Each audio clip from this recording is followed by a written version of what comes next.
بەڕێوەبەرایەتی وەرزشی سلێمانی بە هاوکاری وەزارەتی ڕۆشنبیری و لاوان چەند چالاکیشی وەرشی ئەنجام دەدات. بەلای بەڕێوەبەرایەتی وەرزشی سلێمانیەوە سوپاسی وەزارەتی ڕۆشنبیری و لاوان دەکەین بەڕێز وەزیری ڕۆشنبیری کە بجێشان بۆ دابین کردین بۆ کردنەوەی ئەم چالاشەکانی بەڕێوەبەرایەتی خۆمان کە لە چەند خولێک بێگاتەوە یەکێک لە خولانە خولی مینی باسکتە کە کردومانێتەوە و چەند یانیەک بەشداریان تیا کردویانەکانی دەبەنیخان و ژیما و هەڵەوجە و بابان و لەگەڵ ئەو چالاکیانە چەند چالاکی تریشمان هەیە کە ئەوانیش ئێستا دەستی پێ کردووە شەترەنجە بەدوای ئەوەش تۆپی بالە و تۆپی پێش بەردەوامە بین.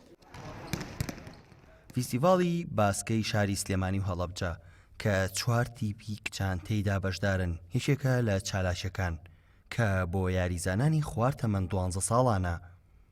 ژیما هەڵەبجە ئەکادیمیای باسکە دەربەندیخان لە خۆ دەگرێت. ئێستا ژیما پێیناوەتە قۆناغیشکەوە قۆناغی ئەوەی کە بتوانێت دیانەکانی سلێمانی داگیرکە ئەمە ئەسەکان داگیرکە لە ناو ژیمایە لە ناوسکی ژیمای شتێک هات دەرەوە بنای ئەکادیمیای خەونی وەرشی کەیزە تیمێک بنای ئەکادیمیای خەونی وەرشی بەشدارە کەس مستەقیل لەسەر بەخۆیە بۆ تیمێکمانە تیپێکمان بەناوی هەڵەبجەوە بەشدارە تیمێکیشمان بەناوی ژیماوە ئێستا لە کۆی 4 تیمیان فیستیڤاڵە 3 تیممان بەشدارە پێشتریش چەند ڕۆژە لەمەوبەر پاڵاوانتێکی سێفیسێ کرا 10 تیم بەشدار بوو 7 تیمی بەندەبووی ڕێکخراوی ژیما بوو.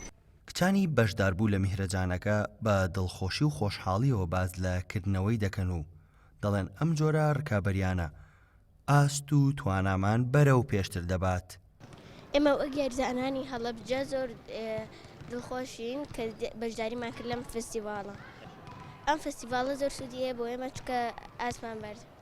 ئێمە وەکو یاریزانی DSA من زۆر خۆشحاڵم لەبەر ئەوەی لەم پاڵەوانیەتیە بەشداریمان کرد و یعنی ئەمە سوودێکی زۆر زۆری بە ئێمە گەیاندووە و هەم ئاسمان باشە بێت.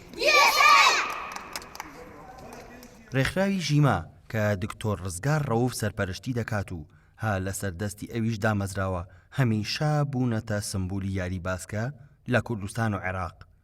ڕێکخراوەکە بۆتە جێگای پەروەردە و فێرکردن و بەرەو پێشبردننی باسکەی شاری سلێمانی بۆ کچان.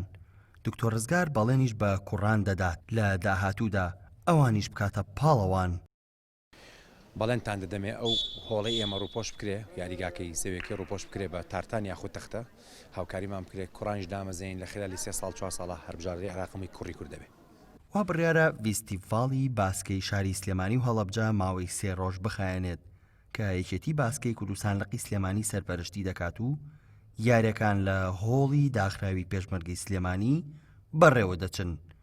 محەممەد حسین، گەلی کوردستان، سلێمانی.